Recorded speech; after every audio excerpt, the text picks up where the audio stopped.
और बहुत ध्यान देना साहब, यदि कर्जा बढ़ रहा है फिर निवेदन करूंगा, बहुत कर्जा बढ़ गया, पैसा चूक ही नहीं रहा है, बढ़ते जा रहा है, व्यापार चल ही नहीं रहा है, कर्जा बढ़ रहा है और व्यापार घट रहा है, क्या करोगे? क्योंकि धन तो चाहिए कर्जे को चुकाने के लिए, आपकी खाने की नीयत नहीं है, आप किसी का 1 रुपया नहीं खा सकते क्योंकि आपने शिव महापुराण की कथा को सुना है। हमें नहीं खाना किसी का रुपया, अगर किसी ने दिया है तो हाथ जोड़कर वापस करिए, पर शंकर भगवान से कहना भोलेनाथ मुझे ऐसी लक्ष्मी दे दे, एक बार का कर्जा चुकवा दे, ये कर्जे से मुक्त हो जाऊं, व्यापार ऐसा चलवा दे कि सारा धन चूक जाए, सारा धन ये चूके, हमें नहीं चाहिए किसी का। और विश्वनाथ ऐसी कृपा कर कि कर्जा चूके और तू ऐसा व्यापार चला दे, एक बार मैं भी शिव महापुराण की कथा करवाऊं, ये कृपा तू कर सकता है। जब तू चोर को कुबेर बना सकता है तो मेरे लिए नहीं कर सकता? पार्वती मैया लक्ष्मी को भी पूर्ण बना सकती है तो क्या आपको नहीं बना सकती? शिव महापुराण की कथा में, अग्नि पुराण की कथा में और विष्णु पुराण में, तीनों में कहा है एक जैसी बात, दीपावली के दिन कर्जे से मुक्ति पाने के लिए, व्यापार की वृद्धि के लिए केवल एक काम करिए, केवल एक काम। महाराज दीपावली की रात्रि को ठीक 11:30 से 12:30 के बीच में, मध्य बिंदु में रात्रि को, पीपल अगर पास में हो तो पीपल, आंवला पास में हो तो आंवला, बेलपत्र पास में हो तो बेलपत्र, इन 3 वृक्ष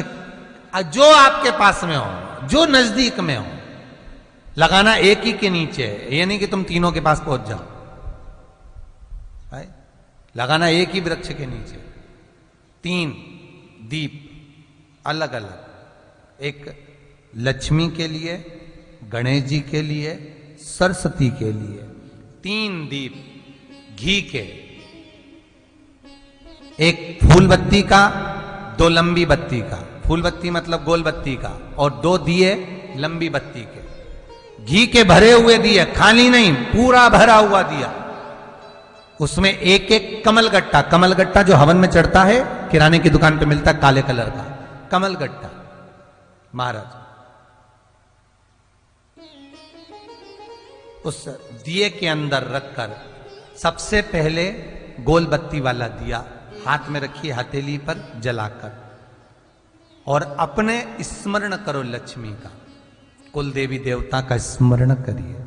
अपने पूर्वजों का स्मरण करिए, कर्जा मुक्ति का भगवान से विनती करिए, और बाबा कुबेरेश्वर महादेव का स्मरण कर कर फूल बत्ती गोल बत्ती का दिया पेड़ के नीचे रख दीजिए। दूसरा दिया जला हुआ उठाइए, उसकी बत्ती अपनी ओर हो, उसको उठाकर फिर अपने कुल देवी देवता का स्मरण करिए, पूर्वजों का स्मरण करिए, जिस भाव से दिया लगाने आए हो वो भाव को व्यक्त करिए, और दिए की बत्ती पेड़ की साइड कर कर रख दीजिए। तीसरा दिया उठाइए, अपने मन की कामना कर कर, जिसका कर्जा चुकाना है, व्यापार वृद्धि के लिए, संपदा के लिए विनय करिए, और उस दिए को जब उठाओ तो उसका मुख उधर का होना चाहिए, बोलते समय, स्मरण करते समय, जब नीचे रखोगे तब दिए का मुख अपनी ओर होना चाहिए। झोली पसार कर वृक्ष के नीचे प्रणाम करिए, नमन करिए, और झोली को वापस अपनी ओर गिरा लीजिए, घर चले जाइए, पलट कर मत देखिए, सीधे घर प्रवेश करो, और घर में जाकर अपने लक्ष्मी की जो पूजन करी है वहां प्रणाम कर लो साहब। 1 रुपया पूजन वाली जगह पर जहां लक्ष्मी की पूजन करी थी वहां 1 रुपया कोई रखा हो, कोई चांदी का सिक्का रखा हो, उसको उसी समय अलमारी में या तिजोरी में पटक दीजिए। जिंदगी में कभी संपदा की कमी नहीं आ सकती, कितना भी कर्जा होगा, माता लक्ष्मी, गणेश और सरस्वती भगवान कुबेरेश्वर महादेव साल भर के अंदर ये सब व्यापार खींचेंगे कि तेरा कर्जा चुक जाएगा, दूसरी बार तुझे पर कर्जा होगा ही नहीं।